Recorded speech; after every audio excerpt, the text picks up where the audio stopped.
Greetings, insiders.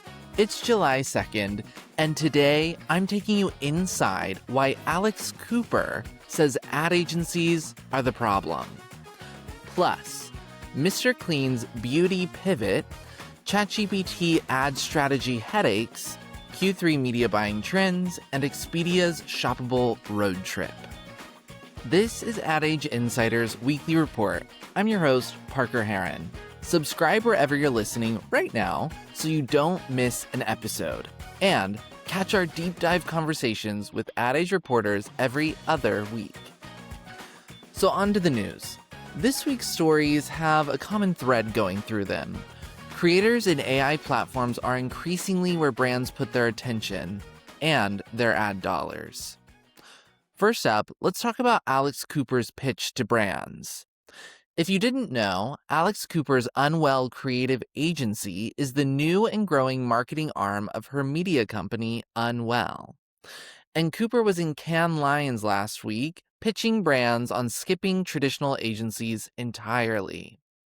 Unwell, which launched in October with Google as its first client, now handles creative strategy, production, and distribution in-house.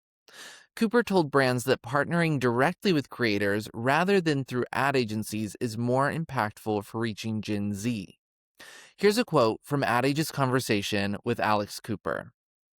Quote, "The problem was that these ad agencies have worked with so many different brands in the past, but they were almost looking to us to explain to them who Gen Z was and what they wanted. So it felt counterintuitive, where they would spend weeks working on a deck of creative and then bring it to us, and we'd be like, this is not how it's going to work."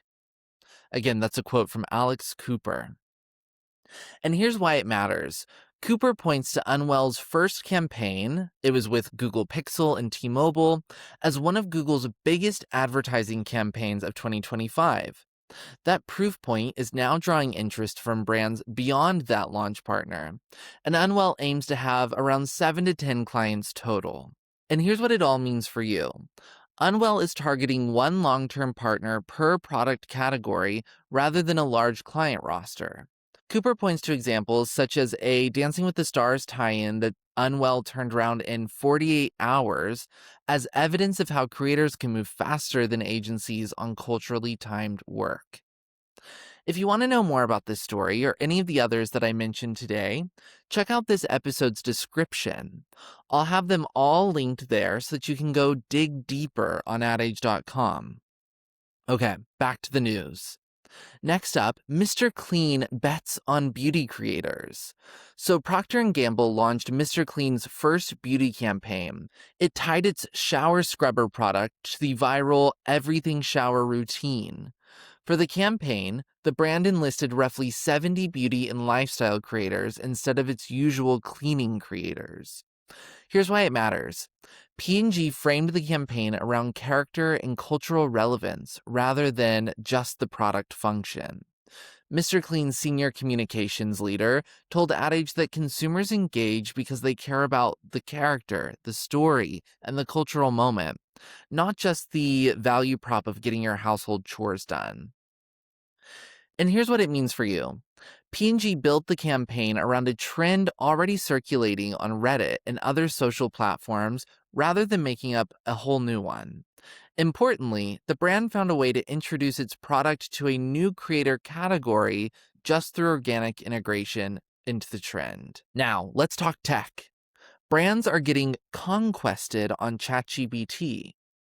Advertisers are buying ads inside ChatGPT to intercept consumers researching their competitors. This is, of course, an old tactic, but in a new media channel. And experts say it's more effective than traditional search conquesting because AI chat sessions catch buyers already further along in their decision process than just doing a Google search. So here's why it matters. A brand that earns strong organic visibility in AI-generated answers can still lose the sale to a competitor's ad that's placed in the same conversation. And here's what that means for you. Research firm Adthena found that for people chatting with LLMs to compare two specific brands, they would actually get ads for a third brand 86% of the time. So here's an example of a tactic that one brand is taking to combat this. Adobe is now publishing owned content and buying ads around the same topics that its rivals are targeting to both defend its organic and paid positions all at once.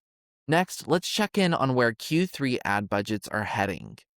Media buyers are entering the third quarter with budgets holding up overall, but spend is shifting away from search towards channels with clearer links to sales. That would be things like streaming, social, creator marketing, and retail media. That's true even though some brands are pulling back spend after committing heavily to World Cup ad buys this year. Here's why it matters. WPP Media raised its 2026 global ad revenue growth projection to 8.9%. That's up from the 7.1% that WPP projected in December. WPP also broke out generative search as its own category for the first time in its mid-year forecast. The holding company projected that generative search would reach $5.1 billion this year and surpass $100 billion by 2030 as search behavior continues to move to AI platforms. And here's what this means for you. One agency saw Google search spend down 4.5%. And one investment lead put it plainly. They said, quote, "Search isn't dying. It's just a redistribution of those investments." Finally, here's a little creativity inspo for you. Expedia expanded its partnership with streamer IShowSpeed. The brand made a shoppable campaign that lets viewers book the same hotels, activities, and rentals featured in IShowSpeed's cross-country trip stream. You can watch that campaign and find links to all of the reporting I've mentioned today at the link in this episode's description. Thank you to my fellow ad agers for lending me their fabulous reporting for today's roundup. And thank you for listening. I'm Parker Heron, and this is Ad Age Insider's Weekly Report. I'll catch you next week.